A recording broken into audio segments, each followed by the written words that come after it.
Chantel Smith here, and I'm the author of the Call Number series.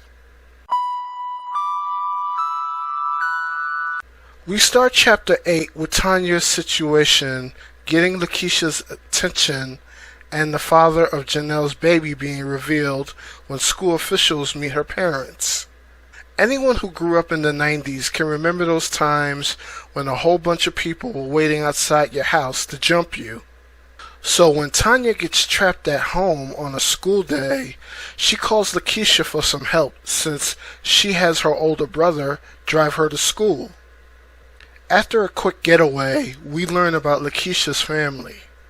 She has a younger brother and an older brother, her being the middle child. Once again, music plays a major factor in this scene as the girls listen to the radio and sing along to Hey Mr. DJ by Janelle. I really wanted to put the lyrics of the song in the chapter, but as I mentioned before, the copyright issue. We then learn that Lakeshia's brother works at the infamous hip-hop radio station Hot 97, and that Tanya has a little crush on him. I originally had a subplot that had Robin and his college friends win tickets to Hot 97's very first annual hip-hop concert, known as Summer Jam, using connections given by Lakeshia's brother. I had to cut this subplot due to the length of the book, which was long already, and felt it was a little unnecessary. I kept the passages in hope of putting it in a later book, or even put it in the television adaptation of the book. Crossing my fingers.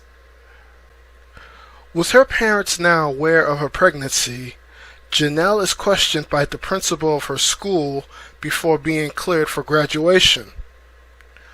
She reveals that the father of her baby is another student and a basketball prospect, forcing them to contact his parents and keep the situation under wraps. The chapter then shifts to Robin's very first payday as a part-time clerk, earning a little more money than he was as a page. The scene at the check cashing place is drawn from my experience. It was such a headache to cash a paycheck the days before direct deposit, which actually was still around, but you had to get a checking account, a checkbook, you had to give your job a voided check, wait a couple of months. It was just easier to go to one of those places. Until now, we've seen Robin and his friends in college, but this chapter we introduce Robin's best friend and all-around scene stealer, only known by his first name, Franklin. Franklin is based on my good close friend, who was also a page and then worked at Bolton's, the woman's boutique Robin meets Franklin at. He was originally planned to be this goofy sidekick, making Robin look a whole lot better in his presence. But then I decided to switch it up a bit and make him this pretty boy womanizer sought by women everywhere and getting into sticky situations that Robin bails him out all the time. They have a great scene together later on in the book, hanging out at the tunnel. But in book 2, Franklin gets in more shenanigans with a hilarious subplot. As Robin and Franklin catch up, they discuss a few mysterious subjects that builds some suspense with Robin's past, an unknown female co-worker, and something called the game. Readers may be scratching their heads now, but to coin a phrase, I'm playing the long game with this, dropping sprinkles of clues that will all make sense in time with the big reveal down the line. It's also a great way to get readers to reread the series once it's over. The chapter ends with Robin receiving 2 phone calls in the wake of his fight with Tommy. A stern warning from Barbara Szymanski, and then a brief taunting phone call from an enemy from Robin's past, the mysterious Trevor Guzman. Trevor is also someone I'm building for a major villain against Robin later on in the series. In book 3, he'll finally be introduced under Shroud.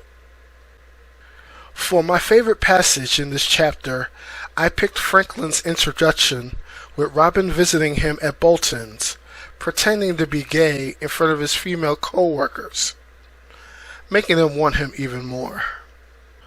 Bolton's was a woman's clothing store on 51st Street between 6th and 7th Avenues, not too far from Radio City Music Hall. Robin made his way to the back and approached a metal door with no handle that could only be opened from the inside. He knocked the classic shave and a haircut pattern. A knock answered 2 bits and then opened.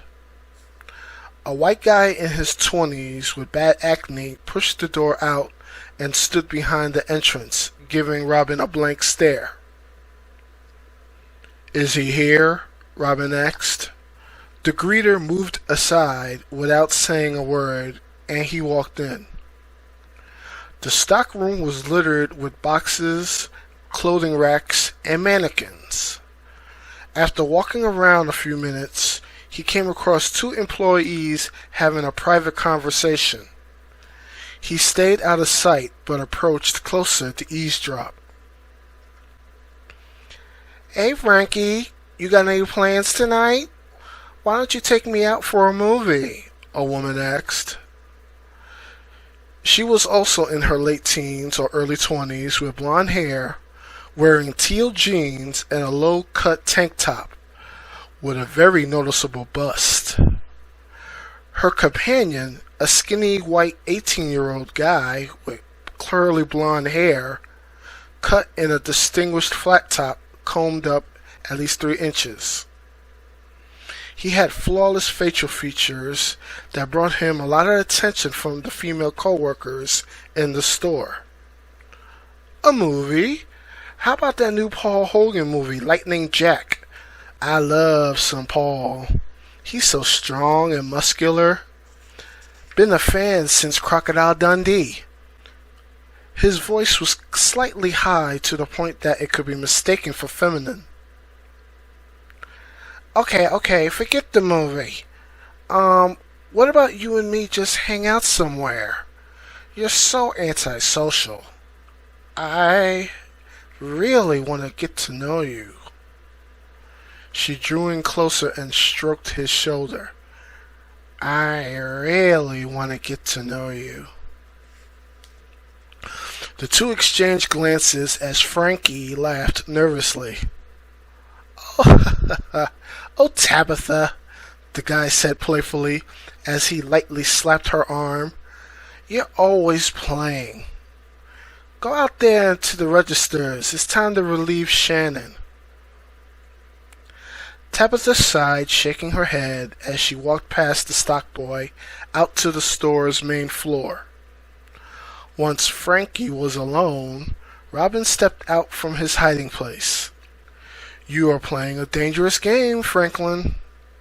Leading these co-workers on, pretending to be gay." A smile grew on Franklin's face, hearing his best friend's voice for the first time in months. "Robin," the employer said in a deeper masculine voice, "you son of a bitch." He stepped forward and greeted Robin with a slapping handshake that turned into an arm wrestling flex. "Predator? Funny," Robin said, letting go as he caught the 80s movie's reference. "Remember when we snuck into the RKO at 181st Street to see it?" "Twice," he replied. When Robin and John moved into the Bridge Apartments, Robin met Franklin in the 1st grade of elementary school. Since then, the pair have been inseparable, until Robin started college. Franklin's father was the head superintendent of the high-rise building complex and was hard on his son to maintain his work ethic. "Good times. How's the new branch you working at? Been there, 3 weeks now?" It's a regular Addams family of a bunch. Make the hard cases from Fort Washington look like the Smurfs. I find that hard to believe. Speaking of which, How's the family been since you left? Franklin was once a page at Fort Washington, like Robin, but rather than move on and become a clerk, he quit to concentrate on finishing high school. Demetrius got promoted. He'll be taking the senior clerk seminar in April, Robin began. Good for him. Alvarez still around? Yep, but he's eyeing retirement in about 3 years when he turns 60. So he says. How about the pages? Shinbiao, Ivan, and Shin graduated with me in June. Got called up to Inwood in the fall. Ivan's still there, but he's the top page now. Who'd have thunk it, eh? With his little shrimpy self. Franklin shared the laugh at the thought. And I know Mrs. Burns is still there. Baking cookies, they both said together, sharing another laugh. The two got quiet as Franklin got serious for a moment. That asshole Trevor's still there? Yep, and he's still an asshole. Some things never change. What about... Franklin's voice trailed off as he raised one eyebrow. Robin knew who Franklin was talking about. He took a breath and sighed. She left. I don't know when. Things got complicated when He trailed off. The game? Franklin asked. Robin simply nodded. The truce? Still on. And you say I'm playing dangerously, right? I take it Szymanski's still running shit. Oh yeah, she's got all of New York safe and warm in her tight grip. They don't call her the battle axe for nothing, Franklin said. Well, thanks for stopping by. I gotta get back to work. Hey, it's almost noon. I got time to kill. Take a break for lunch, man. That Blimpies is still up the street. I don't know, Franklin balked. My treat. In a high-pitched voice, the stockboy yelled, Girls, tell Jenny I'm going to lunch. Be back in 30. Then back in his deep voice, Franklin said, Let's go. The two headed to the door leading to the alley in the rear of the store. How do you do that, changing your voice? Robin asked. I'm just copying Damon Wayans on In Living Color, those Men on Film skits. 2 snaps and a kiss. Can't touch this, they both exclaimed. Thank you for watching. Please subscribe, like, and follow me on the social medias. Keep watching for more videos. Peace is the mission.